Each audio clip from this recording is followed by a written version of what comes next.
I hereby call to order the February 9th meeting of the Triton Regional School Committee. My name is Linda Lukovsky. This meeting is being audio and video recorded.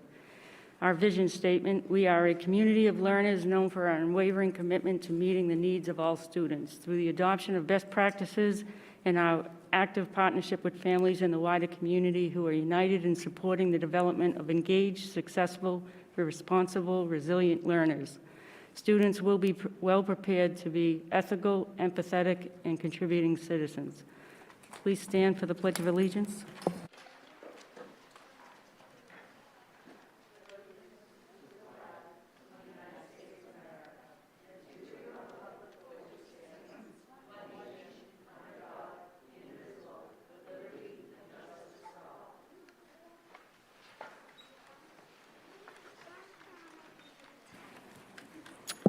The next item is the chairperson's remarks.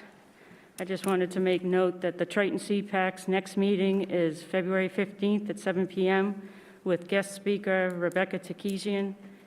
Check out the Triton CPAC on Facebook for more information and updates. As we all know, that the governor and the Department of Ed has said that the mask mandates will end on February 28th. That is 2 weeks from now. So between now and February 28th, we will be having a meeting, and that's when we will have discussions on the masks.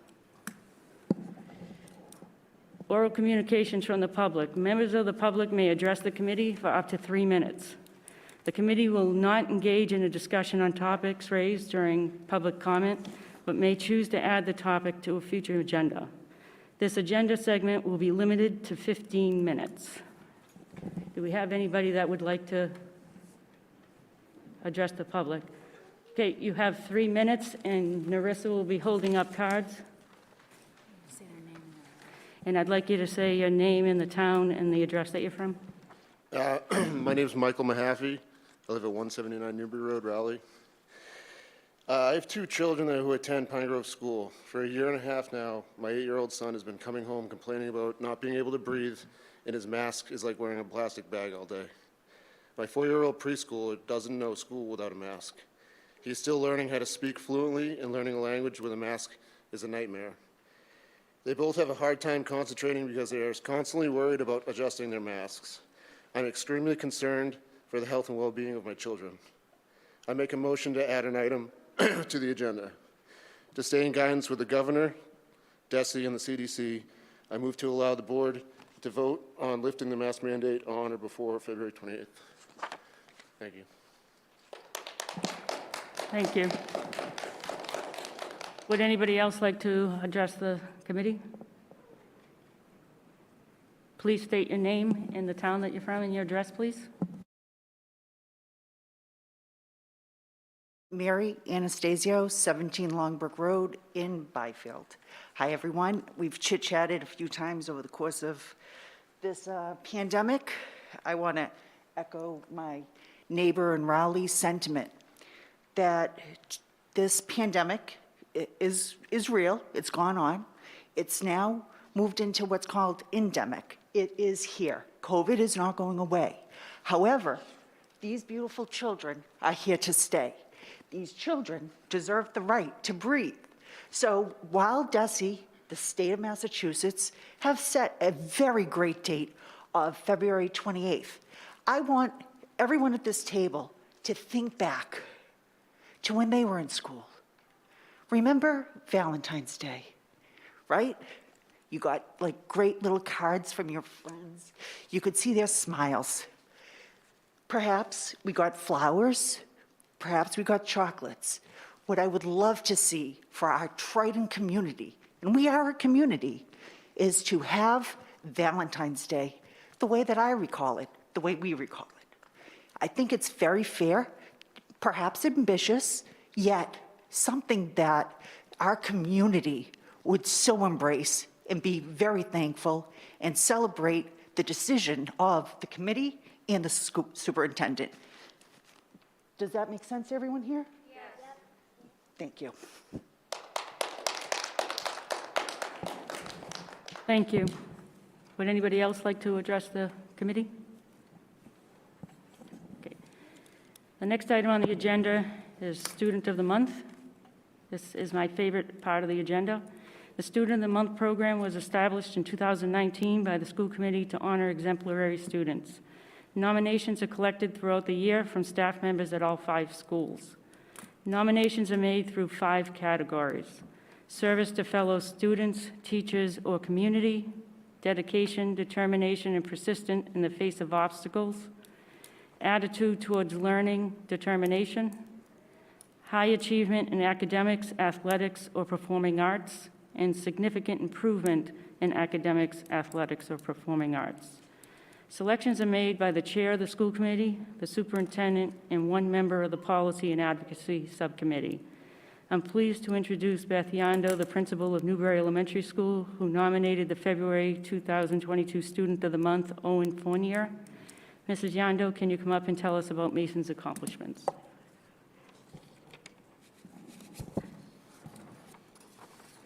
This is Owen Fournier, 3rd grade student at NES. And this school year, we had a student join his classroom who was very nervous, joining his class, who didn't have a lot of friends. And we practiced CARES at Newbury Elementary, which stands for Cooperation, Assertion, Responsibility, Empathy, and Self-Control. Owen showed great empathy to this boy on the first day and has been a great friend to him ever since. Owen did not know that this boy really wanted a best friend, and he has been such a good friend to him. On the first day, he showed him around the classroom. At recess, he played basketball with him, and he's continued to play with him every day and help him in his classroom. So I wanted to recognize him for all his following CARES and being such a good role model to all the students at NES in promoting CARES. So congratulations, Owen.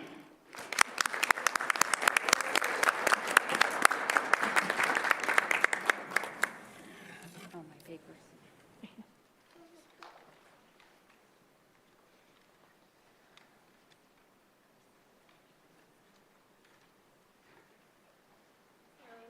Congratulations. Nice job. This is for you. Keep up the great work.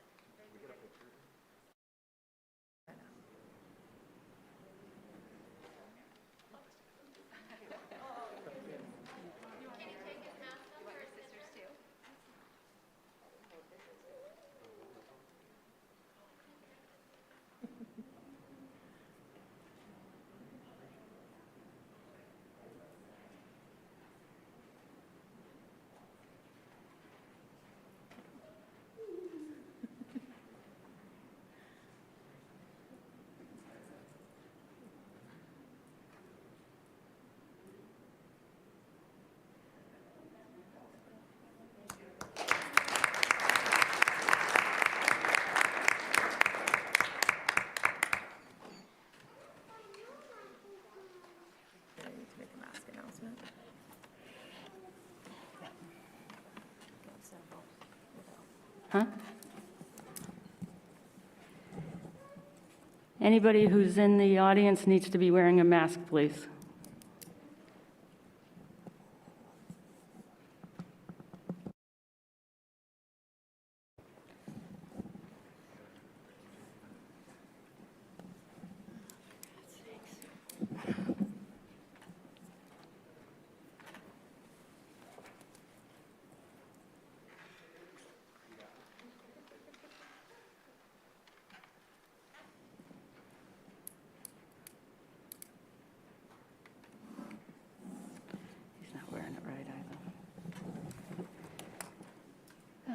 Consent agenda. A monetary donation was made by the Prince Fund, care of Diane Hawkins Clark, in the amount of $1,000 to be split between paying for unpaid lunch bills and art supplies for art classes. While we normally handle overnight trips as part of the consent agenda, you may have noticed that the Deca trip will be handled separately as the school is requesting approval on short notice outside of our regular process. Can I have a motion to approve the consent agenda? I'll make a motion to approve the consent agenda as presented. I'll second. Any discussion? All those in favor? New business, would any members like to raise items for inclusion on a future agenda? The next item is the DEI research. And this would be an update from any members, if any members would like to comment on anything that they've read or anything. Linda, I forgot the book at home. So I attended a diversity and inclusion workshop at my work. It was a week-and-a-half-long program with Dr. Caprice Hollins. She led it, and she actually wrote a textbook that we used to help guide us through it. So the book has a lot of great, useful information in it. I can share it with Linda, and she can distribute it out to everybody, the title of the book itself.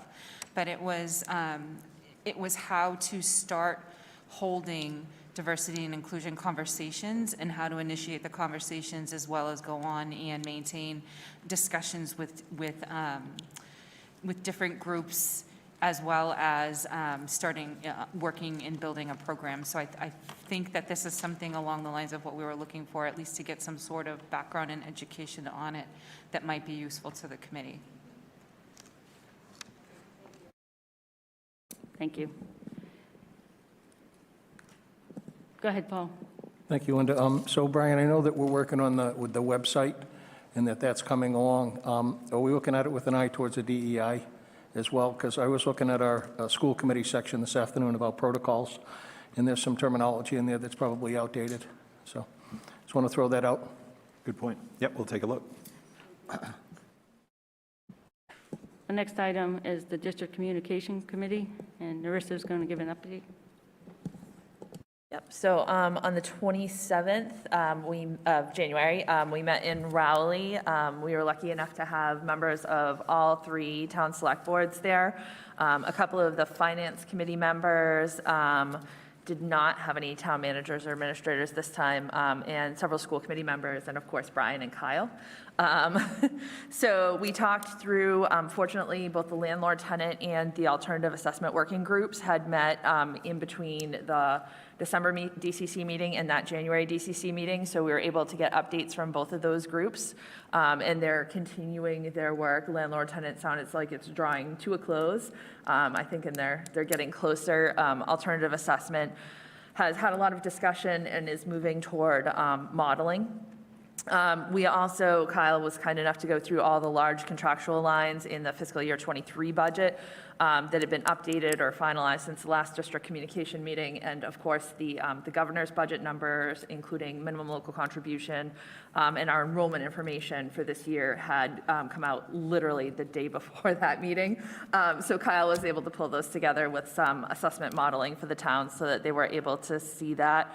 I think there wasn't a whole lot of feedback on it at that point because we didn't have anything really firm to show them. But there also wasn't necessarily any, concerns that they voiced based on the information that was provided at that point. So our next DCC meeting is next Thursday, and it is here at the high school library. I don't know if anybody else who was there has anything else they want to add to that. All right. Thank you.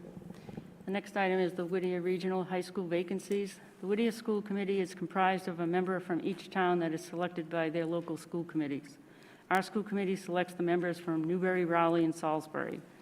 I recently received letters from Whittier noting that the Rowley seat currently occupied by David Irving and the Salisbury seat currently occupied by Ron Fitzgerald will require new appointments at the end of March.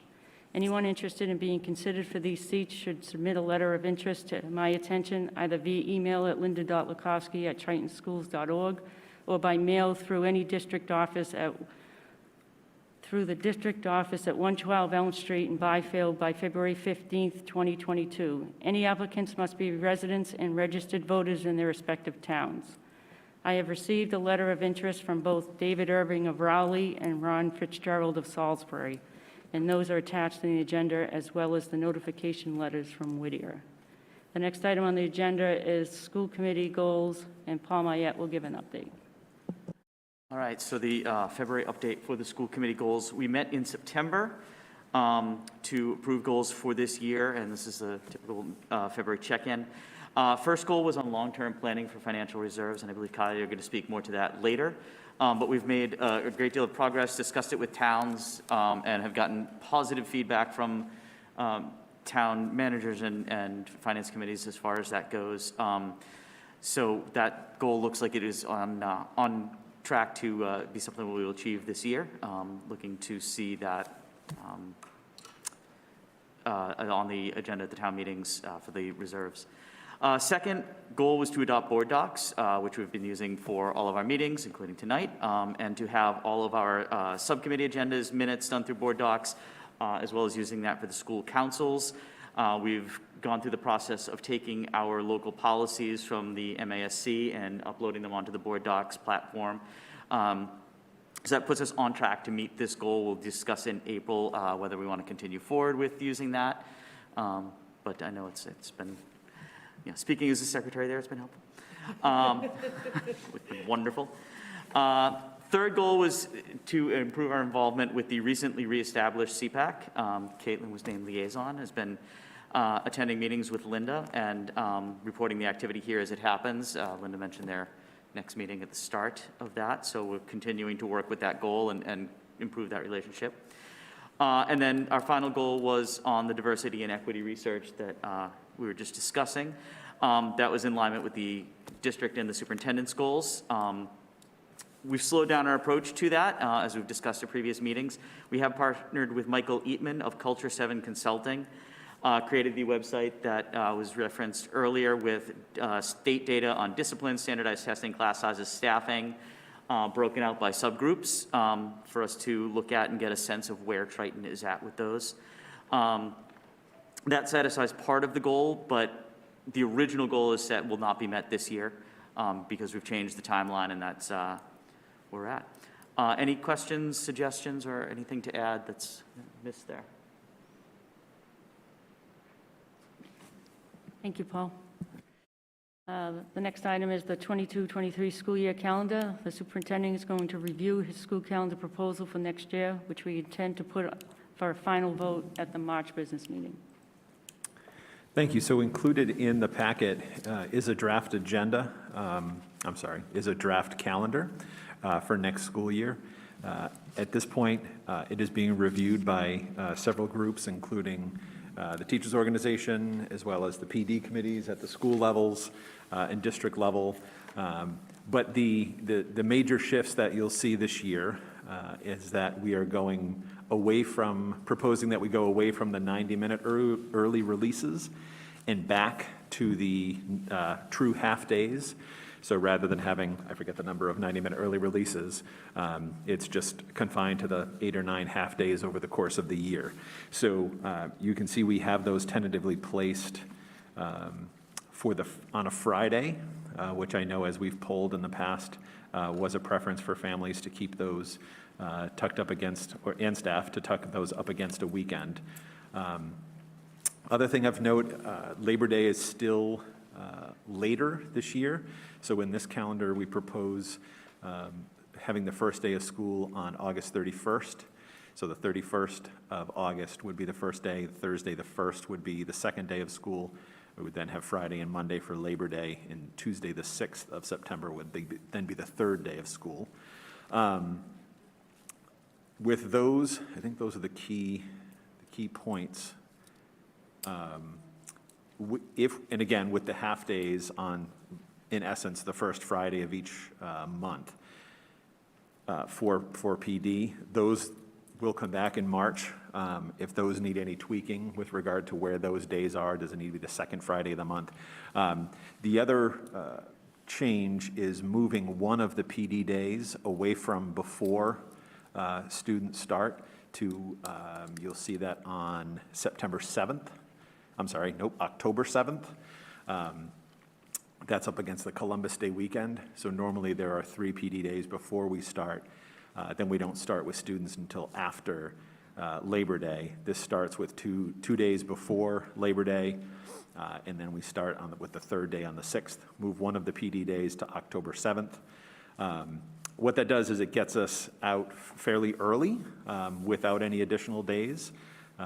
It puts us again, we have to set a calendar with both 180 and 185 days. This often confuses families.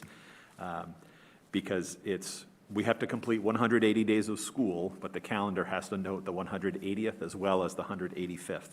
So at this point, the way it sits now, it would put the final day of school on Tuesday, June 13th. That's the 180th. If we used 5 snow days, that would actually put the final day on Wednesday, June 21st. You'll see the 19th is Juneteenth, and so that is a holiday we would be closed if the snow days took us past that second full week in June. The other thing we've talked about and is not included here, there's been lots of talk about, everyone I've spoken with over the last 18 months is floating a mental health day here and there. And so we certainly have, I know March is a very long month. It's the only month in the calendar that essentially there really isn't a break, a holiday, or what have you. So there was some discussion about potentially putting a day there. And so hopefully we can have a discussion tonight, give us some guidance, then we can bring back to you a proposal next month. But I think if we were going to float one day, and I think it allows us to do that and also not put the last day of school in jeopardy. I think, historically, we've had 2, 3, sometimes 4 snow days. Obviously, we've all experienced in some recent years where we have much more than that, so that's always a possibility. But if we put one day floated in March somewhere to make a long weekend on a Friday or a Monday, that would put us at the 14th and the 22nd for the 180th and 185th day of school. Questions, thoughts? I have a question. So for the mental health day, is that something that you see would be the same day for the entire district, or could it potentially be different for elementary than middle school, high school? So two-part question. Could it technically be 2 different days? Yes. I would like to steer clear of that because I think ultimately we've always scheduled days. If we're talking about a full day off, obviously sometimes we have half days for conferences at the elementary, not at the high school, or exams at the high school and not elementary. But if it's a full day off, I think that would be confusing, especially for families that have students at the elementary, middle, and high school level. I think if we would have a day, we would have it district-wide and pick a Friday or the way I was thinking about it as we've talked about this, and lots of people have thought it's a great idea, teachers, parents, folks I've spoken with, some of you, it would be up against a Friday or a Monday to make it a long weekend. No, I think it's a great idea. I know that the stresses are very different from Yes. high school down to elementary school. Absolutely. So, having midterms and things like that, I mean, that's a very stressful time for our high school students. Standardized testing, stressful time for our elementary students. So, but Well, no, I think it's a great idea. And I think it would be, right, a day scheduled in like this is made up. So that's different than missing a day, right? If you think about someone at the high school who's taking AP, right? You only have so much time before that exam. This day would be made up for AP. It's hard because once you pass the exam date, but this is in essence a snow day, right, that we're throwing into the schedule. So it allows, it's a snow day with planning, so it allows us the time to kind of pre-plan and ahead. Okay, thanks. Thanks, Linda. I have a couple of questions, Brian. So one of them is on those half-days being back to Fridays. I know one of the reasons we moved it originally was because there was a drop in attendance on those days, both for students coming into school and for teachers actually attending the PD in the afternoon. I'm trying to, I guess, understand why, because I know there were other days that were considered as part of that move originally, why the move is back to Friday. So I would say to you, it's not the most ideal day when we're looking at planning professional development in the afternoons. It's not, just flat out, it's not. I think given the years we've experienced and the discussions we've had, I feel like it's the best, and I don't want to speak on behalf of the PD committee, but as we talked through it, right, it felt like the best option, recognizing it's clearly what parents prefer. To have it on a Monday or Friday up against. Monday's harder, if I remember the survey, it's been a couple of years now. Mondays are harder, Fridays are best. So it's not ideal from a planning perspective, but I think given all the potential factors, it's the best choice right now. On the spot for Anna. Do you want to add? You don't have to add anything. If you raise it, you can. If you don't have anything to add, that's fine. I was just, okay. I'm just concerned, and I guess my follow-up question to that would be, do you see any ways that we could kind of mitigate those absences? Is there anything, do you think, that could be done to help increase attendance on those days? Because I just hate to be losing, that day for both, a half day for students and then the PD for staff on those days with lower attendance.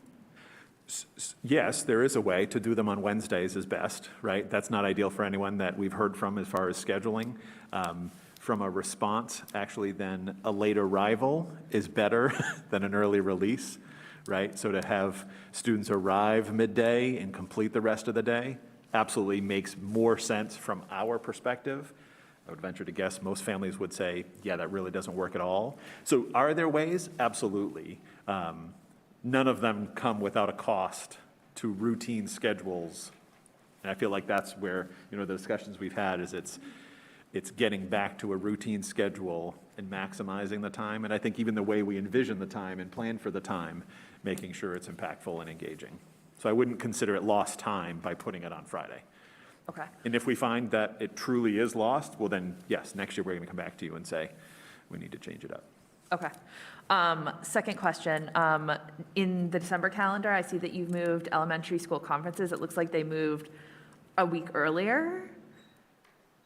Is that accurate? I feel like they're usually in the teens week, and now they're... It's the same? It's the same as this last year, except for it was the 9th and 10th, just the way the calendar shifted. Okay. I was going to say it did not move, right? It's different days because of the calendar, but the same week in the way the calendar fell. Okay. So I'll say I have heard every year, I think from parents when this came out, that they would very, very much like those parent-teacher conference days to be earlier in the year.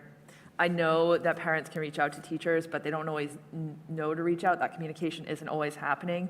And sometimes this is the first time that they're really realizing that, that there are concerns. And I just like to, I feel like I do this every year, but put in a request again to just reconsider if there's any possibility to move those earlier in the year. And I know we've been through this. And I think teachers have generally felt like the opposite, that they feel like they want to be prepared to share information in a what's the word I'm looking for? An informed bit of information to share with parents to say, I've been seeing your student now for 10 weeks, whatever the number is, 12 weeks, and can give an accurate representation, that anything prior to that, every educator I've spoken with saying, I sure hope parents are contacting me if they have any concerns, and certainly a teacher is reaching out to parents if they have a concern.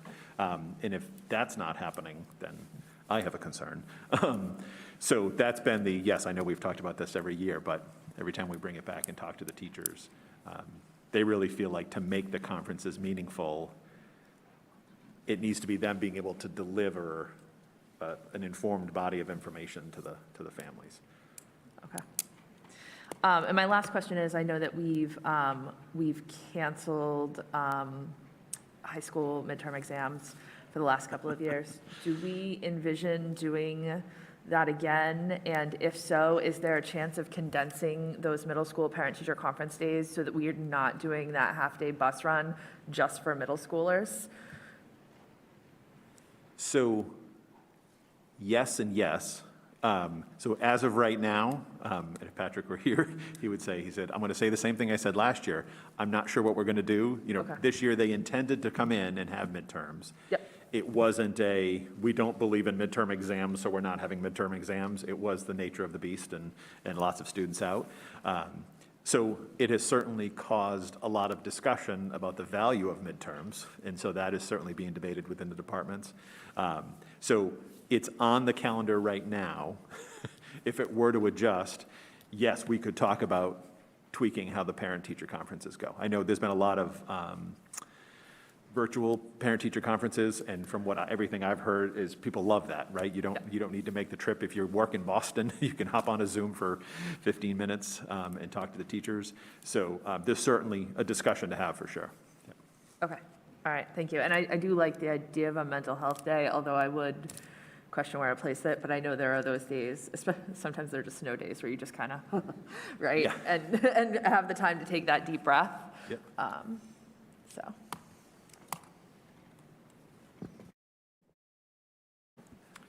Two questions and a comment, so I'll give them to you and then let you talk. The first is, I really like, can you hear? There we go.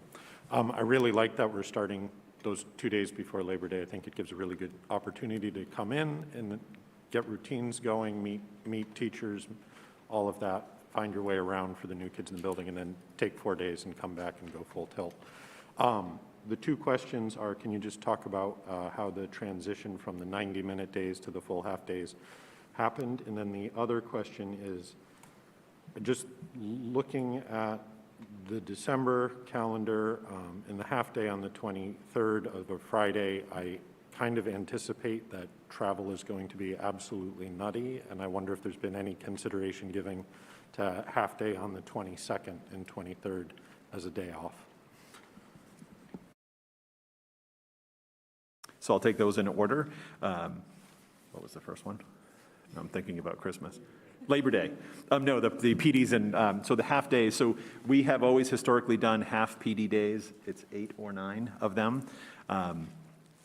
We traded them in this past year, decided this year to try, in essence, doubling the number of them and having more opportunities, but for shorter periods of time. So I know the PD committee reviewed this extensively. I have yet to speak with anyone who believes that the 90 minutes is better than the more focused full half days. So as far as time not in school, it's roughly the same because we traded more 90 minutes for 8 full half days. But it was definitely the use of that time. And there are districts that do it and swear by it and believe it's entirely effective, and maybe we should have given it more time, and maybe it's COVID in the way the world is, but from everyone, I certainly haven't spoken with any parents who said it's great to have to come 90 minutes early to pick up my kids. And then for teachers, I have yet to speak with someone, administrators, you name it, that have said it was an effective way to use that time. As far as the additional days, I will say that was another discussion we had. One of the kind of round robin discussions was floating 2 more days into the year. That would put us at the 15th and the 23rd for the last days for 180 and 185. And I think what you said makes sense, that it would be a half day on the 22nd and a full day on the 23rd. To note, the 1st of January is actually a Sunday, so any Sunday holidays have to be celebrated as a state holiday on the Monday, so we wouldn't be returning until June 3rd. I'm sorry, not June 3rd, January 3rd. It's going to be a long spring. So that's also a possibility, for sure. I don't know if there are other opinions about that. I'd just like to say I like that idea. I think we'll lose a lot of students who will miss those last days. I know they're rough days anyway, but I do like the idea of putting an extra day in right before that holiday break.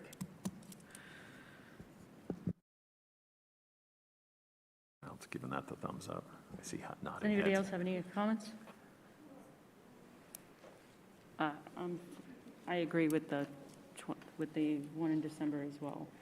If there is a lot of snow days, Yeah. then the March would be out having a mental health day, right? So that's the value of scheduling those days, is that those are able to be pulled out, right? Okay. If we're putting them in for mental health, we certainly don't want to just go willy-nilly yanking them out. However, if we get to March and we've had 7 snow days, then yes, that would be one that we could go to school and save a day at the other end. So you remember, up through the beginning of April, we have to make up all days between April and June 1st, we have to make up any snow days to get to our, anything, we don't have to go past the 185th day. And then once we get into June, it's a free pass. We don't have to make them up to get past June 30th. So whatever happens, the last day of school has to be June 30th. So I don't know if I explained that really well. So prior to April 1st, you make up everything. After April 1st and before June, you have to make up at least 180, have to have 180 by June 30th. After June 1st, if days happen, then even if you have 176 by June 30th, it's still the last day of school. Anybody else? That was confusing. Any questions? Did you get it? Go ahead, Susanna. It's just really more of a comment about the half-day release on the Fridays. I think that would be very much welcomed, again, given that we saw the impact this year of the after-school activities. It only left Tuesday, Wednesday, Thursday at the elementary schools to be able to schedule. So we saw choir practice being done on a Tuesday morning at 7:05 at Pine Grove, which is, it didn't, best intentions. So I think it would be really welcomed by those folks that are trying to run those programs. Thank you. The next item on the agenda is the superintendent's report. Brian's going to provide his monthly report. So can I just finish the last one? So we'll come back in March. So what I'm hearing, sorry, just to wrap that up, Linda's moving on. So I'm hearing good with the half days versus the 90 days. Again, have yet to hear an argument to keep the 90 minutes. Good with the 2 days before Labor Day, and that actually then technically, if we added a day before the winter break and a day in March, you're in essence putting those days back that you added by starting before Labor Day. And so we'll come back in March with a final proposed for you to approve, and then we can get it out to families. And then in the interim, we'll also confirm those PD days, whether it's the first Friday or the second Friday, if those need to be bumped around in the months. All right. So Linda, can I just make a comment? So, Brian, just to be the skunk at the picnic, but I just, when we're negotiating with the teachers, I don't want to hear this, we need more time to collaborate, because that's what the whole 90 minutes was for. I mean, that was a huge part of the discussion. So that was different. So that was during COVID. That was the early release on Mondays last year. So this year, it was the trade for what used to be the half-day early releases, where we're planning professional development, not just time for them to collaborate.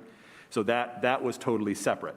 There was some confusion, I will say, this year with the 90 minutes and what that looked like last year. But I will say, in speaking with the association, they're very clear on what these days are and the half-days are. Okay. Yep. Not a skunk at the picnic. So it's still me, sorry. So just to provide for you a quick update with regard to COVID, so we have shifted to the state testing program. As of when I checked today, we have surpassed 1,000 students who have opted in, about 330 staff, so we have about 75% of staff and approaching 50% of students who have opted into the program. First tests went home to families with students today via backpack mail. A reminder went out, those of you who are parents, got a reminder from me saying, please check your backpack to make sure you find that test. So it's shifted a little bit since I wrote this just last week, in that, as I noted, we expected when we handed them out to staff for the first time this past week, after we handed them out, there was an uptick. Similarly, we expected after we handed them out today, there would be an uptick in cases. So thankfully, there was not a huge number of staff. There was 2 after last week's rollout of 300 and some odd tests. So students are testing for the first time at home tonight, those that have opted in, and then would use that reporting form and follow up with the nurses. So we certainly did yeah, question? Can I just ask a quick question about that? So next week would be the second test in that one kit, right? The next week is vacation week. Are we skipping? How does that work? So didn't write it because I just learned it at 1 o'clock today in the report. Update for you is DESE was shipping staff 1 week, students the following week, so it was alternating. Next week, they'll be shipping new tests for students and staff. So we will be giving students a new box of tests. I'll be sending a message to families next week that says, use the test from last week, and here's a new box that gets you through the break. And the suggestion will be pretty loose on the usage of the test and if there's an extra one. But I'll be encouraging people to, if they use one midweek, fine, but then to hang on to one to use at the end of the week to take that Sunday night before returning on Monday morning. So. Okay, so next week, families will get a second box. And then the week after vacation, they will also get a second box? Or another box? Or is it 2 weeks? So is the extra box that they're getting next week, vacation week and the week after? Is vacation week counted in a box?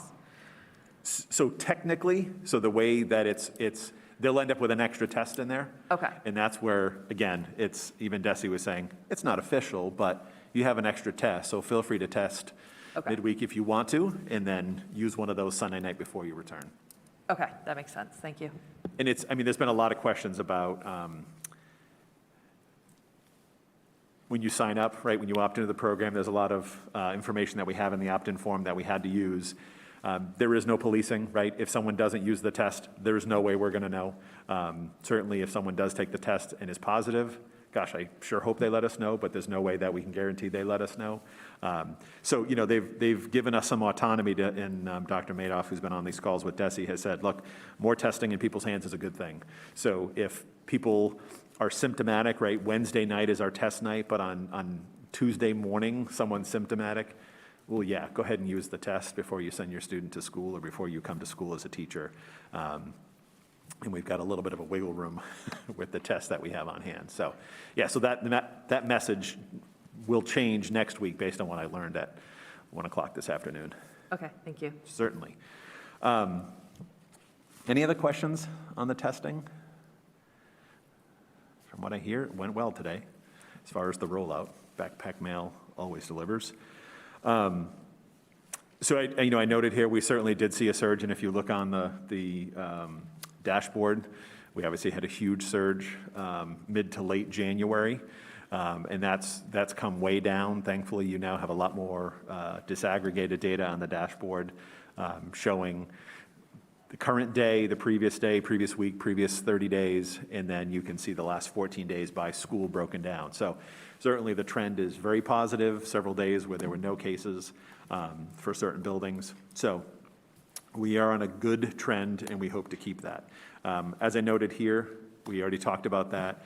The mask mandate is dropped requirement as of February 28th. I know, as you said, Linda, earlier, the committee will be scheduling a meeting before then, hopefully before the break, to take that topic up and determine. So because we have a local policy as well as the state mandate is in place through February 28th, just to confirm that masks are required in schools, inside, unless you're outside, unless you're eating, all the same protocols we've had in place all year.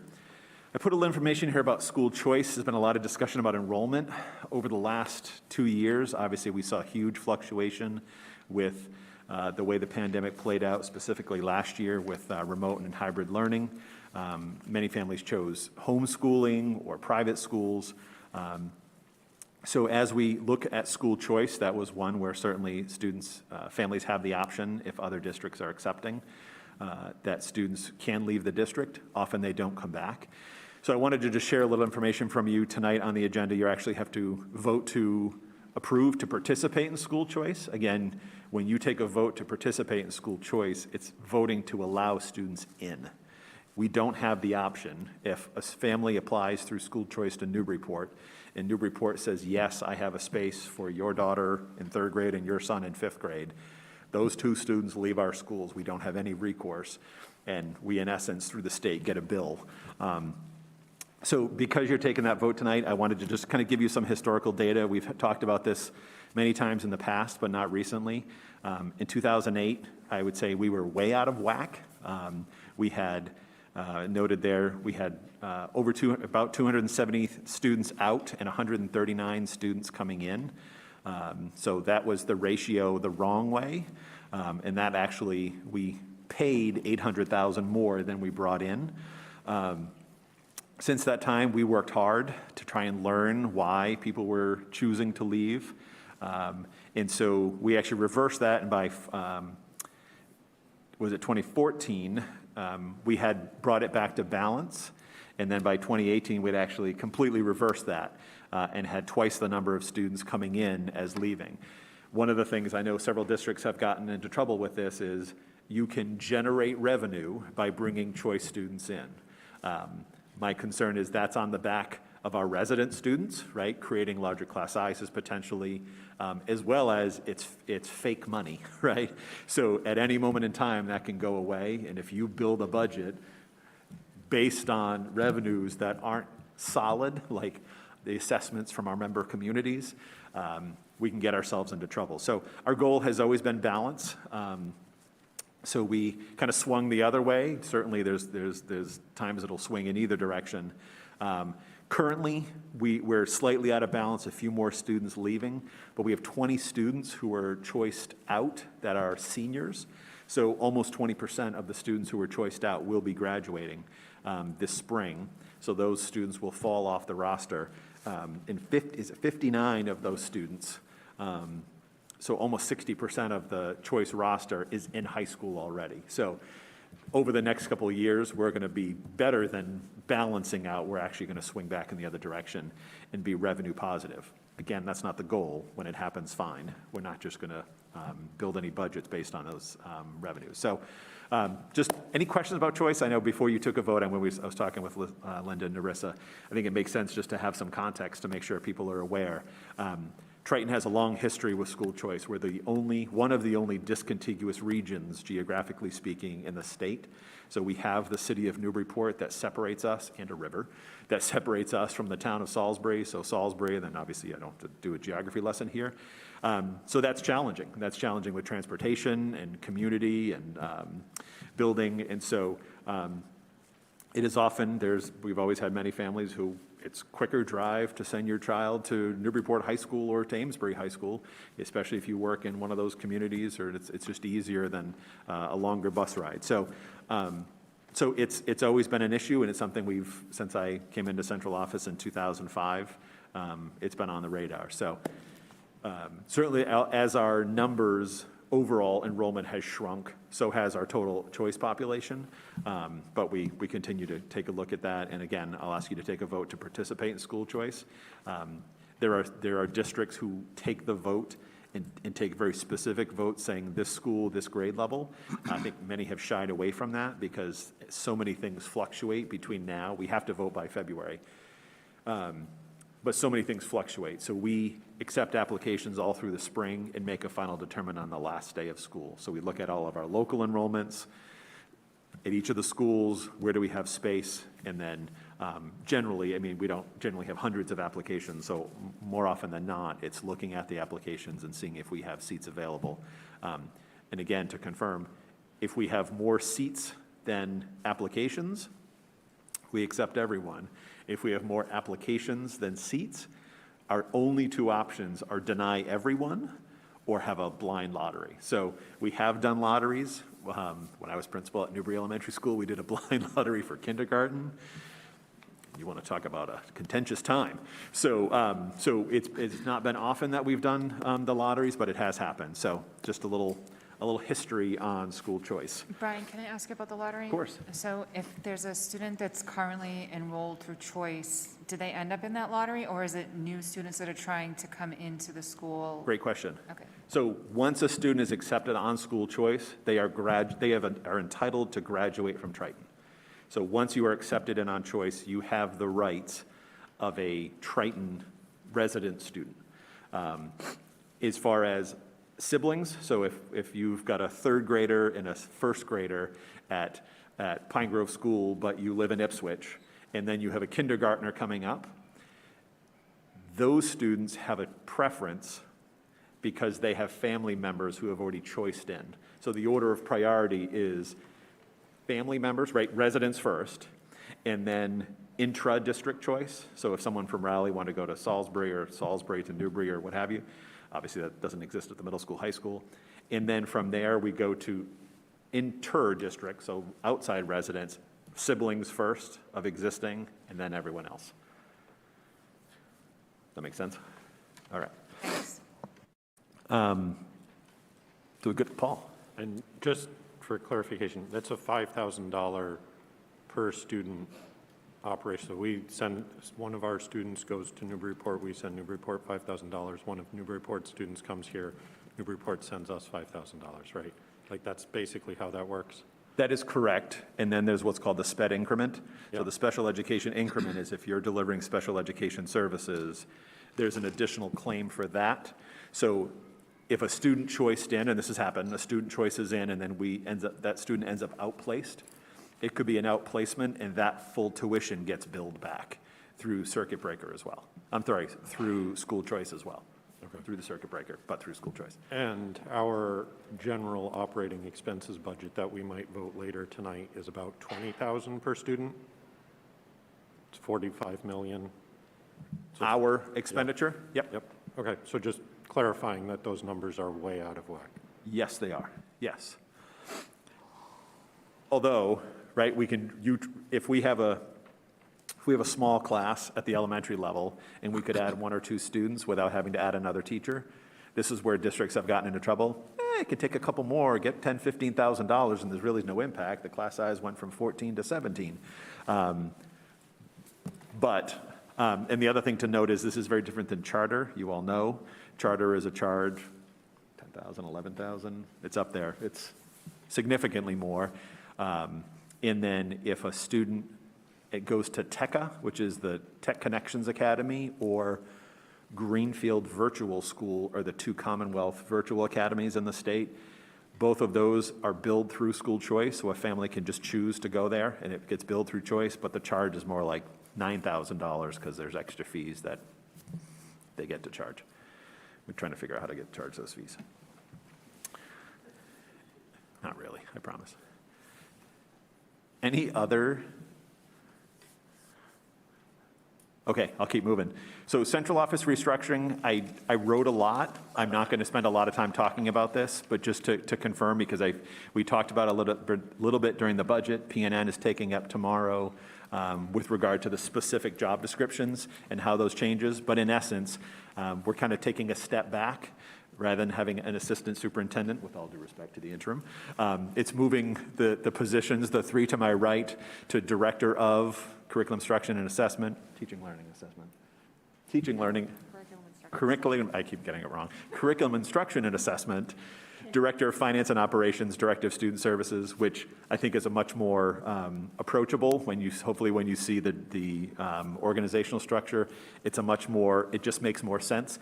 In Anna's former position, the teaching and learning coordinator, we're repurposing the funds from that, which was a year-round administrator position, to reinstitute a half-time early childhood coordinator, which has been a big need since we kind of condensed everything into one assistant superintendent role, as well as a special education coordinator. And Shannon would take on all of the student services pieces that are with the current assistant superintendent, with Anna now.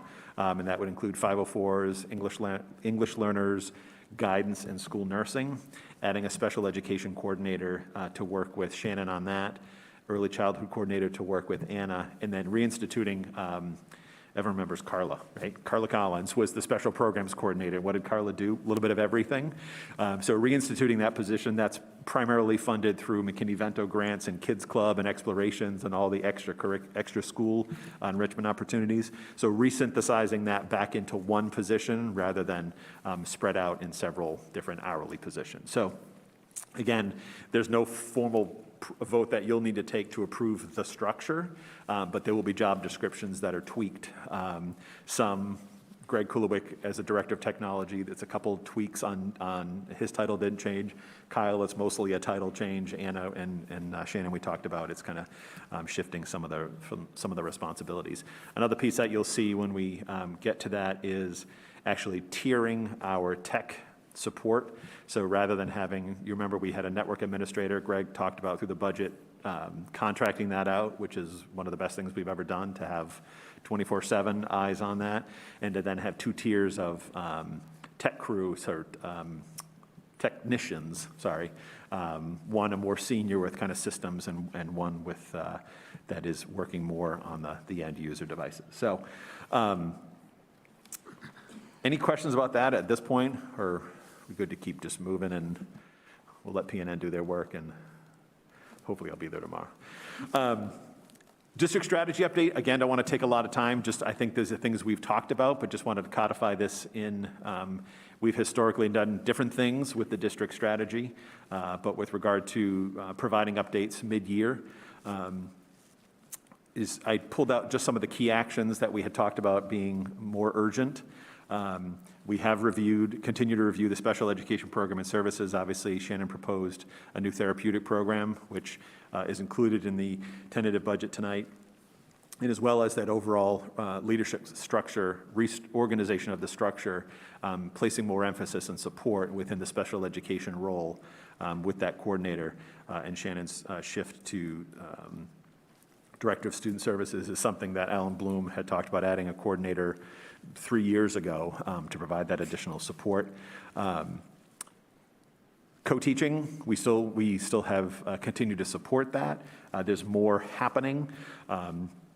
Certainly, we talked about there were some schools that jumped into the deep end a little more than others. Pine Grove was right into the deep end. Other schools are dabbling in it, but it's certainly something. This is not an expectation universally, but more and more teachers are becoming adept in this area, and it's reaping benefits for our students.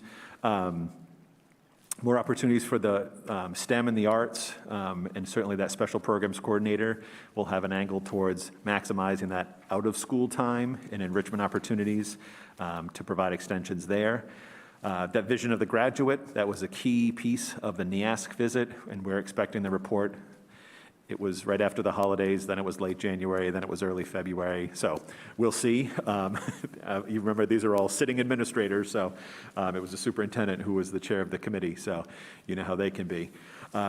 So that work is still continuing, and I know Patrick actually is working with student groups to bring them out and faculty out to talk to even the middle school and at the elementary level to talk about how we envision the graduate. And just another note, there's been a lot of work done at the high school about acceptance and diversity, and there's actually some work being done by student groups to get out to the elementary schools to be talking and working with students. And so a lot of really neat work being done with the vision of the graduate, with student agency and voice and choice, and engaging students within the learning community. One-to-one Chromebook initiative, we talked about it a lot, where in the budget, it is currently funded at the tentative budget. District Wellness Coordinator, we've talked extensively about everything that Kara has done and continues to do. SEL teacher certainly being proposed in the budget. That is I envision that as a huge asset moving forward, and I imagine we're going to want more rather than less of that. Marketing plan we talked about. Again, I don't think we have a clear path forward, but certainly have an idea of spending one-time funds to develop the needs and overall assessment, and then move forward making decisions long-term. And then obviously, I'm not going to talk about the facilities assessment. We know what's happening with the statement of interest. Writing my little narrative for the annual reports in each of the towns, included a little blurb about that to make sure everyone's aware that's coming. And then, obviously, the work with Michael Eatman, that's certainly taking longer than we anticipated and hoped. But that is, most recently, that's been about being able to find the time to schedule time and sit with him. But that work is continuing as well. Any questions on that? I'm going to keep rolling. Transportation still continues to be a challenge. Right now, fully staffed. Find some wood to knock on. All the routes are being restored. Anything that existed pre-COVID is running again. There was some question about collapsed routes and condensed routes. It's back. We actually have even some extras whether or not, when folks are out. So that doesn't mean there aren't going to be days when Kyle's still going to be emailing at 5:30 in the morning saying, good morning, families, if you're on bus 5. So still working on that. Website update, by golly. So this company, transportation. I have a question on transportation. I knew I wouldn't say this 3-letter word again, but You want to drive a bus? when the transportation doesn't drive, do we get reimbursed for any of the buses that aren't used? Great point. So when the buses aren't running, we either don't get charged for those costs, or we receive a credit after the fact. So far, month of November was November was $19,000, and December was around $12,000 worth of credits. Full disclosure, our goal is to have no credits, okay? So we like money back, but we really like buses picking up kids. So any other transportation questions? Sorry, I rolled right over, no pun intended, rolled right past that. I really didn't intend that one. Website update, actually had a meeting today. So the provider is now called Link, L-I-N-Q. The company has been acquired, I think, twice during the course of our transition process. There's been, so Katie Lakey has done a lot of work on this, and Devin Belanger, one of the senior technicians. And there's been some unfortunate, we know they've done a lot of work updating things, and we were reviewing it today, and it's back to how it was. I don't know if you looked, even on our current website, something got restored, and Deb Choate was the chair of the committee, and I mean, so it's, subcommittees were all messed up, so it's a work in progress, and so I'm not quite sure what's happening, but I know Devin and Ketty are working hard on it, and I think we now have a path forward that people at Link are not undoing things and restoring and whatever was going on before. So my hope is that by late winter, we have that launched. It's looking pretty good, and it would be up to date, and it'll be all 6 sites at once, so all 5 schools plus the district site all launching at the same time. And one of the keys is that this is, our current website isn't ADA accessible, so it doesn't have rich text format documents. It doesn't have transcription services. So that's the value of moving to these content management systems, is it's truly ready for the 21st century. Yes. I have a question. So Brian, with the new website, is it going to be that we are married to the company that puts it up in terms of changes and modifications as time goes on? Or will we have a person in district that can make, necessary changes? Great questions. So the current site, I think in some ways looks very nice, but it's a WordPress site. We own it. But it's we don't have a person. We have people who are able to make edits, but it's owned and housed by us. This new site is, it's called a content management system. So if you look at the towns, right, the towns have all moved to this, it looks very plain Jane, but it's very easy to find information, and it's very logical. So in the new site, if we wanted to make a change and didn't like a major format of the site, yes, we would have to work with Link to make those changes. For day-to-day content, updates, all of that, all of our people.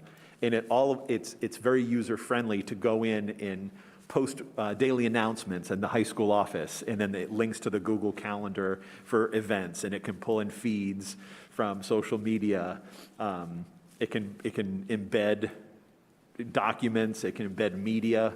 So very, very user-friendly once we are rolling and they actually have it all set up. Are you concerned that this company keeps turning over in terms of their ownership? I don't know enough to answer that question right now. So when we had them before, they were good. There's been 2 transitions, and the current folks seem good. They certainly seem like they know what they're doing. I think there's been some information lost in the transition. So moving forward, that's certainly something we're looking at for sure. Yeah. And it's not, right, it's not a long-term commitment that you've committed forever. So if it was a transition, if we needed to transition, we could transition again. Do you have a follow-up? Thank you. Your eyes have a follow-up. Oh, sorry. You want to go first, Susanna? Go ahead. Oh, sorry, I didn't see you. Go ahead. I was just going to ask Brian, the board docs integration, is there any ability to do greater board docs integration with the new site? No, and that's a board docs thing. I think Maureen can attest. It is slightly embedded in 1986. Board docs is amazing, and it is so helpful. I mean, the production of agendas and the management of them and updating them, the policy is wonderful, but it's not super user-friendly, and there's no way to embed. It doesn't even have a mobile version, I think you've probably noticed, if you try to look on a phone. So, no, there is no way to embed. So we'll do the same thing we're doing now. It'll be a little cleaner in that, so when Maureen posts an agenda, she'll still create the PDF and post that on the site, on the website, and then the website will have the link to get to board docs. So there's also on the main page, there's 3 little buttons on the left side. It says for families, for staff, and then it says public meetings. So it will take you right there from the main page, and that same thing will be on the schools, and it will say for families, for staff, and it'll say school councils, because school councils are now in board docs. So it'll be easier ways to get there, but there is no way to embed it nicely now. Okay, thank you. And just as a note, since the website is having flashbacks, one of the things it's having flashbacks about is the policy manual. So I actually went to pull a link tonight, and instead of sending me through to board docs, which is what it used to do, we had tested that when it went live, it's sending me back to the main Triton Schools page instead. So just a side note, I know. That's because, Maureen, we just got confirmation this week or last week that we're finally completely disconnected from MASC. So that's probably why it's reverting back to a site, because there's nothing to point to, but we obviously had it pointing. Superb. Thank you for that. Someone else had a question. Yeah. Oh, Susanna. I don't know if you already covered this, you may have done. When the new website is getting designed, is there also going to be a mobile site, so for our phones? Yeah. Okay. Yeah, so it's a friendly one? Yep, so it's the whole content management Okay. system, Yeah. again, is decent looking and user-friendly, and it absolutely has a much better, I don't know, you've tried to use our site and certain things just disappear? Yes. Yes, Okay. yes. Any other questions? Make them party. Okay. And the last thing is just the updates on the dashboard. There are no more questions. I think we've answered them all. Any other questions? Thank you. Oh. Can I just make a comment about how sad it is? I continue to see retirements on here, and I just can't believe the staff that are moving into retirement. It's just such a loss seeing some of these names on here. They've been here for a long time, and they've done a lot of good work. So, yes, and me having conversation with these people who, when I came to student teach in 1993 with these people, it's just so bizarre. Yes. Yeah. It's just a quick question. When I was looking at the personnel report, noticing that there's a hire for after-school theater director, same person for Salisbury, but also for the district. Is that a new position? Did I see that correctly? Do you know? Yeah, Savannah Savini So is it's the the- after-school theater director for the district. So that it's a middle school. Hang on, I gotta get back to that. And in Salisbury? It's two different, so hang on, I'm scrolling. So it's listed one under district. So that actually is middle school. I apologize. Okay, So it's one in Salisbury and one at the middle school. same person. Okay, and just it confused me when I saw it under the district, so. Yes. Okay. Thank you. I'm actually starting to run a theater program. I was going to wait to tell you guys. Hello, my baby. Hello, my dog.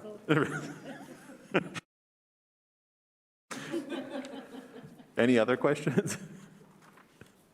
All right, thank you. Are you done?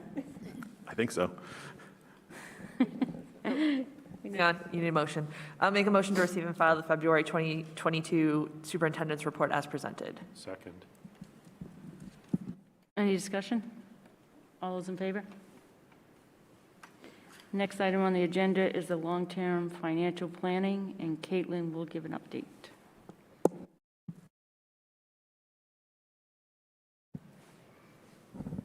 For the last couple of years, the school committee has been talking about how to improve the financial stability of the district and our.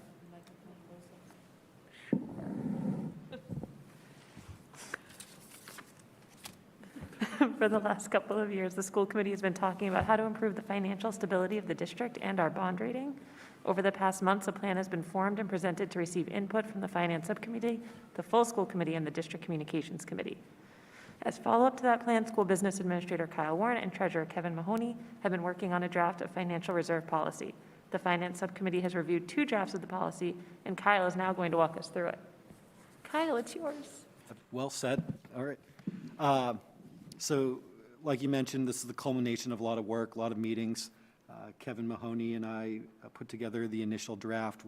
Outside of those groups, we also had conversations with our rating agencies, our financial advisors, as well as discussed with other school districts and municipalities.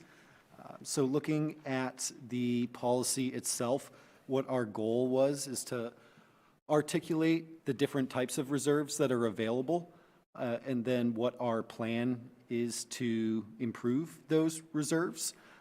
When we had our discussions with the rating agencies, they had mentioned that a good target for municipalities in general, school districts, is about 10 to 15% of your annual operating budget.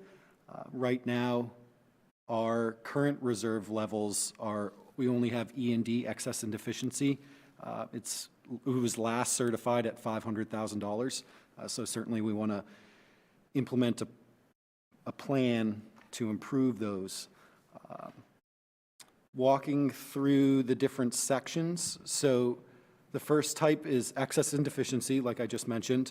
This is an element of our general operating budget. So at the end of each year, any excess revenues that we receive or any unspent appropriations, the net of those flow through to our fund balance, in essence, and that's certified by the state at the end of each year. Again, our most recent E&D was certified at $500,000. That was at the end of 2020. Our 2021 E&D, we're estimating right now to be about $750,000. We should be hearing back from the state shortly, usually end of January, or January, end of February, we hear back.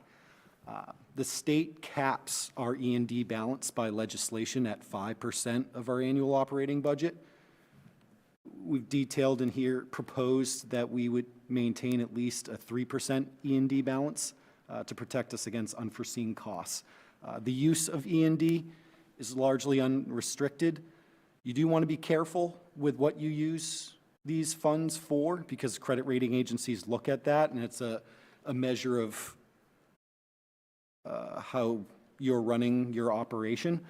We largely want to use it for capital purposes. There are some operating costs that would qualify, that would be okay, but the practice that we had previously of if at the end of the year we're short on money and we need to use E&D funds to balance the budget, that's what we want to steer away from. General Stabilization Fund is the other type of reserve that we've been talking a lot about. District does not currently have a stabilization fund. This is another mechanism to set aside funding for largely capital purposes. There is a limitation to how much we could accumulate for stabilization. It's technically 5% of the equalized valuation of our 3 communities, an astronomical number. I wouldn't suggest that we ever get close to that target. There is such a thing as too much reserve, so that would certainly be in that realm. So in order to have a stabilization fund, that requires a majority vote of the school committee and then a majority vote of our member communities as well at their annual town meeting. I'll go over in a minute what those votes would look like. In terms of funding a stabilization fund, 2 different types of funding sources. to use that word a million times. So you can either shift money over, one-time funding from E&D. For instance, if in the spring, if we said we'd like to shift $200,000 of E&D over to stabilization, we could at that point in time. Another mechanism is to include a line item in our general operating budget so that each year that funding automatically gets transferred over, and then that also gives us flexibility for if during the year we want to adjust that transfer, we could do so, as long as we don't overspend our budget as a whole. In this proposal, the plan that we've discussed at several meetings of a phased-in approach of a general operating budget line item starting at 75,000 and then moving towards 150, and then also stating that if it's approved, a stabilization fund wouldn't exceed 10% of the general fund's total operating budget. The third type of reserve here is OPEB. This is a little bit different. It's not for operations, not for capital. It is for specifically and only to provide health insurance costs for retirees. It's an irrevocable trust, so it can only be used for that purpose. Right now, the district does have an irrevocable trust set up for OPEB. It has a balance of just over $10,000 in it. OPEB, just a quick refresher on that, just like you save for retirement, you want to set money aside every year with a goal, or our Essex Regional Retirement System with pensions, we have an annual appropriation so that we hit a target amount to provide these benefits. With the health insurance costs for retirees, this is a guaranteed benefit, so legally, because we need to provide those benefits, we should be setting money aside each year.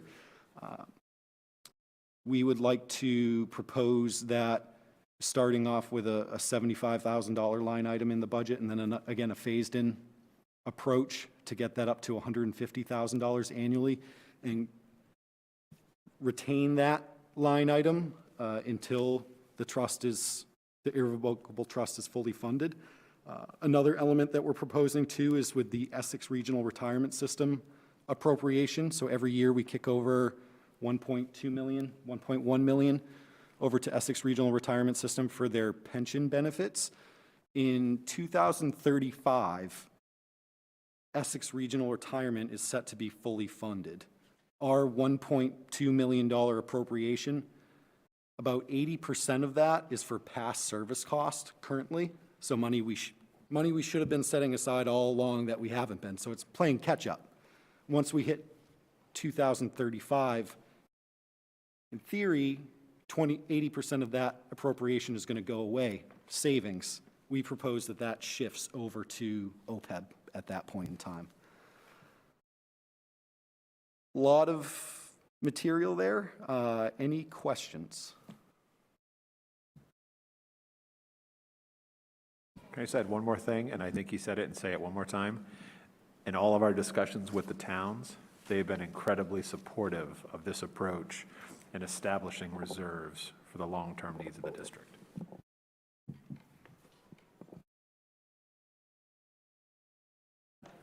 Okay, so my question is, having policy on this is definitely a great idea because it lays out our principles. But in 10 years, it's easy for a school committee to override its own policy. So the idea here is we're laying out a philosophy of what we believe in the hopes that in 10 years, if a new school committee wanted to, they would at least have to acknowledge that they're going against the policy. Okay. Great. That's correct, yeah. We talked about that in finance, right? You can never stop it, a future school committee from what they're doing. The real key here, I think, is going to be diligence for the next 6 years. Is that right, Kyle? Once we get past full day K and starting to build in these. It's bite size. It's something that a committee should be able to do. But in any given year, it's going to be tempting, I think, to say we could take that $75K and fund a teacher instead. but we know we need to do this. This is for our bond rating. It's for the financial stability of the district, and it's something that needs to be done. So it's a matter of getting into it. And then I think once we're in there, the language is the only thing that's holding you there. But I certainly hope that whatever committee down the road doesn't decide to pull back on this, because once you do, it's going to be extremely hard to get back into it, I think.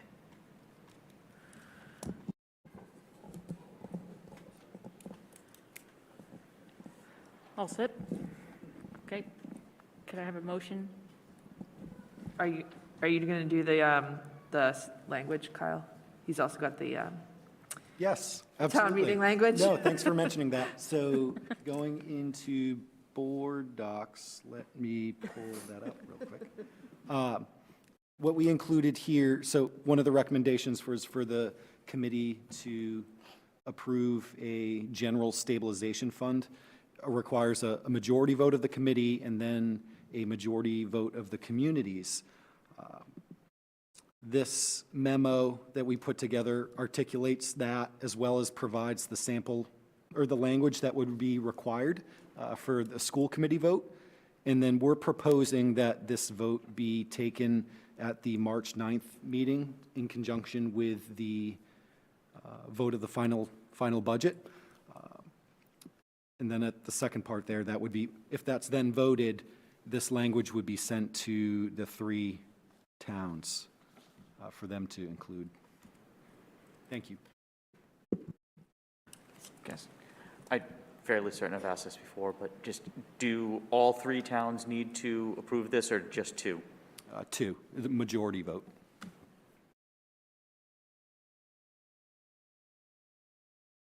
So again, just to confirm, you're not doing anything with that tonight. The idea is you're taking a first read on the policy and then confirm, I mean, the vote, I think, it's just, we'll again confirm with attorneys just to make sure we have it all right. But then you'll take that vote with the final budget and then hopefully approve that policy, and we can show the towns the policy. That's your piece in saying you want to establish the fund, and then it's up to the towns to get it, and we'll work with them to get it on the warrants. Question? Yeah, go ahead, Paul. Brian, is there a timetable when you have to get that to the town so that it ends up on the warrant? There's a hard and a soft deadline, right? Okay. So with the budget is fine. In our discussions with the town managers, that works. And I just want to reiterate that when we were at the DCC meetings, all 3 towns were in favor of this. They were glad to see that we were finally doing it. Okay, can we have a motion? Yes. I'll make a motion to approve the financial reserve policy as presented as a first reading with an expected second and final vote on March 9th, 2022. Second. Any discussion? All those in favor? The next item on the agenda is the Deca overnight trip approval. This item would normally occur during the consent agenda, but due to the unique circumstances, we pulled it out to address as a full agenda item. First, I want to say congratulations to the Triton High School Deca members who have received the honor of competing at states. Now Brian is going to walk us through the trip request. So again, I know we still have to talk about the budget. I don't want to take a lot of time, so there's not a lot new about this trip. So this is the students who qualified at the regional. There's 9 of them that qualified for the state event. So they have to actually stay in Boston as part of the event. It's a 2-day, 2-night competition. And so as Linda said, certainly congratulations to these students. The reason it's coming to you as any overnight or out-of-state trip requires approval. And so, I'm sorry, it's late night or overnight. Out-of-state, we changed. It's the overnight piece. So a planning approval, and then they go and then and come back with all the final details. They were just notified of this. Actually, I think we got it the day of we were putting the agenda together, so it missed it. So it's coming to you all as one, asking for planning approval as well as final approval, because I believe they go the day after your next committee meeting, right? Yeah, they're going on March 10th, so that they can continue planning. So vaccinations are required. just so that you're aware. That is something that we don't have control over. So anyone who is attending is required to show proof of vaccination because that's a requirement of the event venue. Certainly by March, if that changes in the city of Boston, this is happening downtown, that's not per Deca, that's per the venue. So if that changes, that would change as well. So happy to answer any questions. Everyone knows what Deca is. It's a business entrepreneur competition. Great program. Our teams have had incredible success over the years. So, Anybody have any questions? Okay, can we have a motion? Make a motion to approve the upcoming overnight Deca trip to Boston on March 10th through 12th, 2022, as presented. I'll second. Any discussion? All those in favor? Thank you. And the next item is the school choice participation opt-in. So I believe you've already, I think I probably gave you the detail. Yeah. We can opt in. We can't choose kids leaving. So you're just taking a vote to authorize me to make a determination later in June. could we have a motion? I'll make a motion to approve the Triton Regional School District's participation in Massachusetts School Choice Program for the 2022-2023 school year, with total seats available to be determined by the superintendent based upon resident enrollments confirmed by June 2022. I'll second. Any discussion? All those in favor? Thank you. Okay, the next item is the FY23 tentative budget approval. The superintendent and school business administrator will go through the tentative budget as proposed. So the superintendent will just kick it over to Mr. Kyle Warren. Thank you for the floor. So putting together the full document that is comparable with prior years in format. I'll give a brief walkthrough, won't go line by line, but just to walk through the setup there and some highlights. So starting on page 1 is where we detail the changes from the FY22 final adjusted budget. Over the course of our discussions the past few weeks, particularly since our meeting on last Wednesday, the only change here is that the $25,000 district marketing plan was removed from the proposal. But walking through the sections here, the total salary changes of $664,758. At the top, you have your step and COLAs, TRTA column movement. Those are all pretty consistent figures with prior years. The one new item there is the FY23 collective personnel savings. Again, we're in a position where over the course of the last 2 years, there's been a number of retirements. So with the new staff that we brought on board, there have been some significant savings there, as well as 2 unfilled teaching positions. Benefit changes, real highlight there is we've heard back from the bids as part of PEC. Nothing's been set in stone there, but we're estimating right now a 0% renewal on all medical plans and a 7.3% decrease to all dental premium plans. That is yielding a $206,000 savings. Again, that's because there's a shift in participation as well. That's further compounding our savings. So definitely a real benefit this year. Retirement, that's going to be our Essex Regional Retirement System appropriation. It's historically gone up each year. Programming changes, special ed out of district, special ed contracted services. We have a increase there that was included as part of the special ed presentation where there are increased needs of our students that will be outsourced. And then general supplies and contracted services, because of inflation, a number of those line items have increased by 5 to 8%. Went through the detail of every single line item, not just a blanket increase to all. So certainly looked at the detail there. And then, let's see, going to the end, new strategic spending. I won't walk through each of these individually. They were spoken to at the presentations there. But from our last meeting, the only removal was the $25,000 district marketing plan. All in, we're looking at an increase to total operating expenses proposed in this tentative budget of $1,551,417. walking through the document further and interrupt with, or I can take questions as we go too, if that's helpful. Pages 3 to 6 detail our funding plan for the operating budget, operating and capital budget.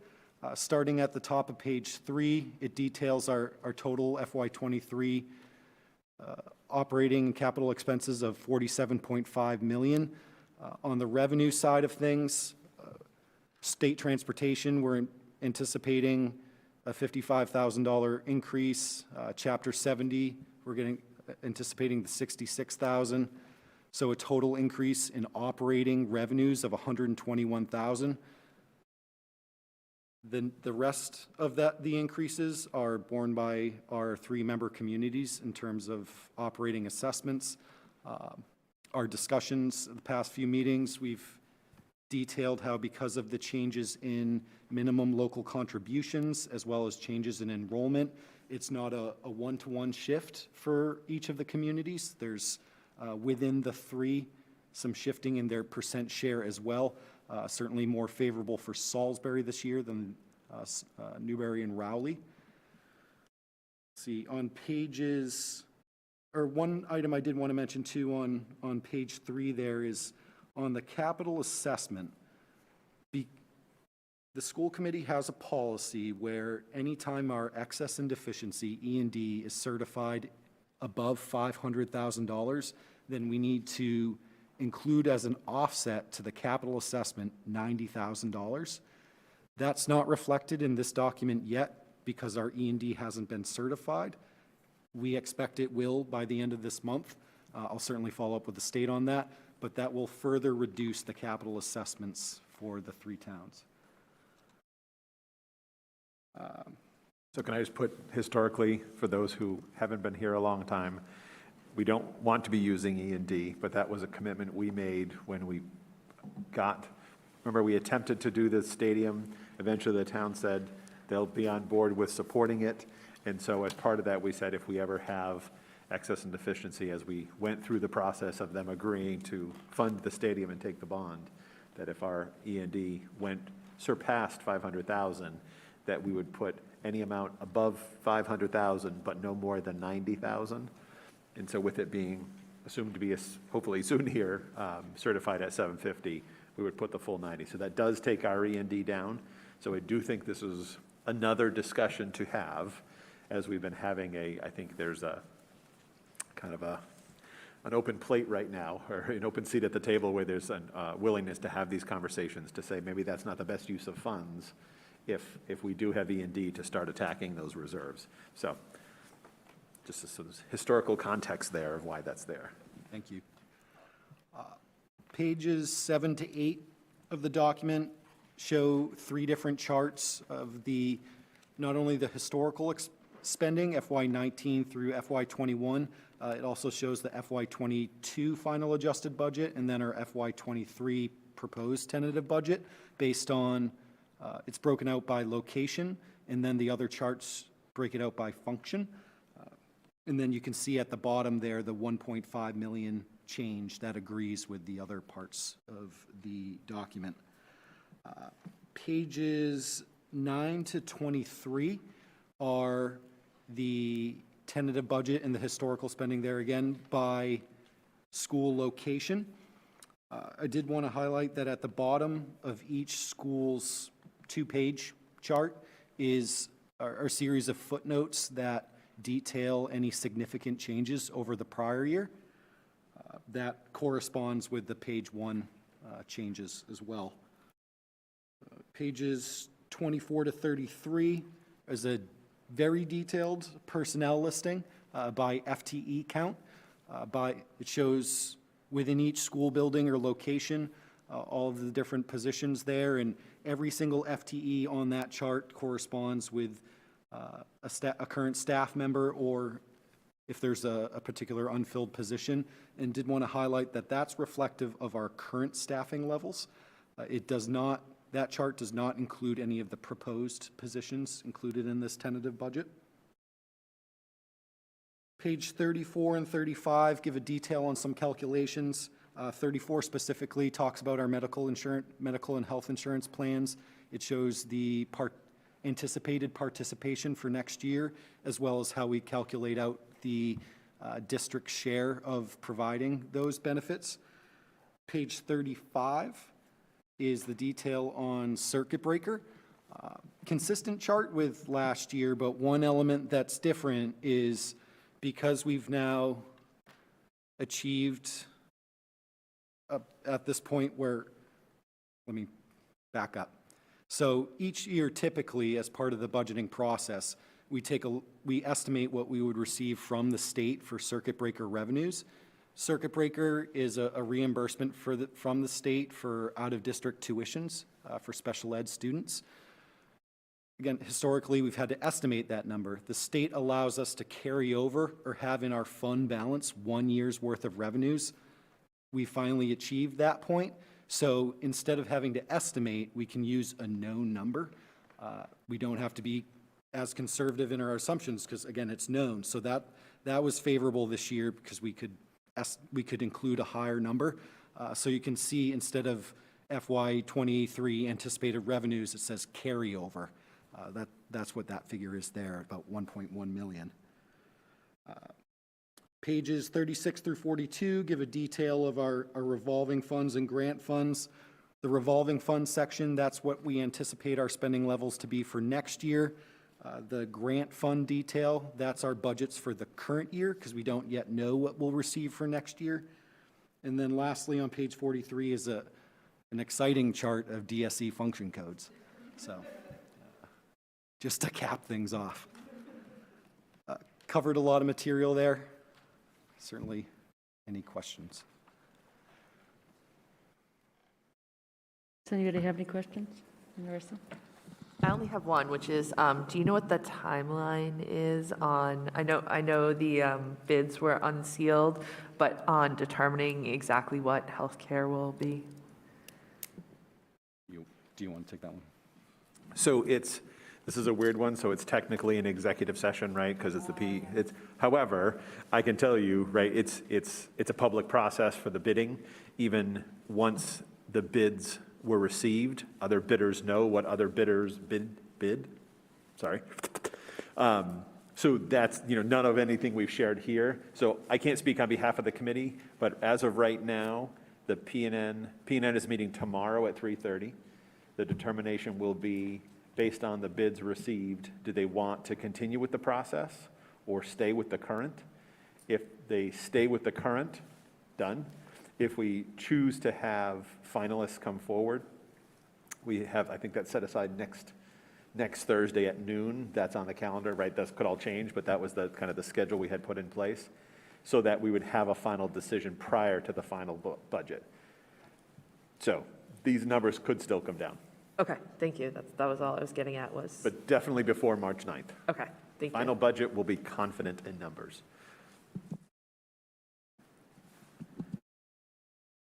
Other questions? Okay. Ready for a motion? Yep. I just have to say, it always feels so uneventful after the amount of time I know. you spend on turning the last 6 weeks into this. So kudos to Kyle for the work you did on getting this done and accurate. And also, I love it, he changed it up. So you'll notice, one of the things we always said, there's no pictures on this one, very specifically. Are you offended? I only read things with pictures, Brian. Come on. So, but a great, right? So people always pick up, the final budget has, and then it looks very similar. So now the tentative looks very distinct. And the final will have your pictures. Awesome. It will be a picture book. I thought you were waiting for a formal of Kyle to put on the front. He's not a picture guy, right? It's just numbers. So no, He belongs on his idea. He belongs on the back. I like picture books too. Okay, thank you. Yes. I'll make a motion to approve the fiscal year 2023 tentative budget of $47,548,310, including both operating and capital debt costs, with a total operating expenditure of $47,283,716 and capital expenditure of $264,594, resulting in combined assessments to the town of Newbury of $10,876,813.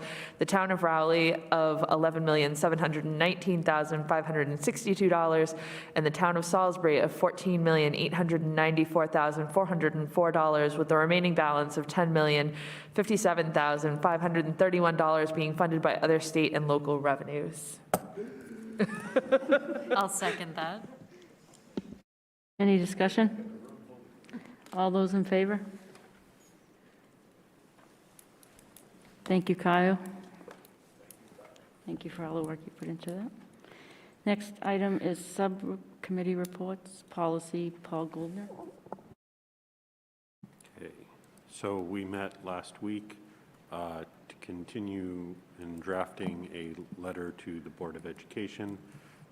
We sort of agreed on a framing and are coming back at that some more next month, but we will be framing a letter with sort of the heading of over the last 2 years, the way that the board has gone about its business has interfered with the relationship between school committees, administrators, communities at large, teachers and students, and it's that interference in those relationships that has put such a strain on schools. So I think, did I capture that adequately? Okay. So that's where we're at, and we will hopefully be coming back to you at the March 9th meeting with a letter for approval of the full committee, hopefully. Thank you, Paul. Finance, Caitlin.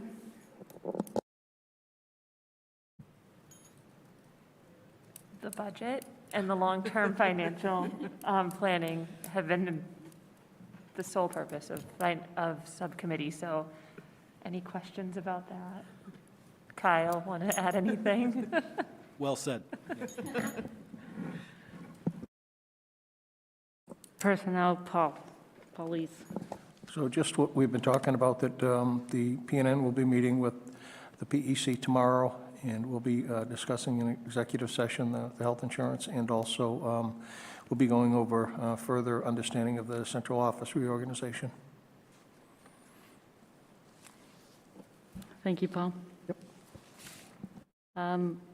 Next week, we have the legislators coming on Wednesday.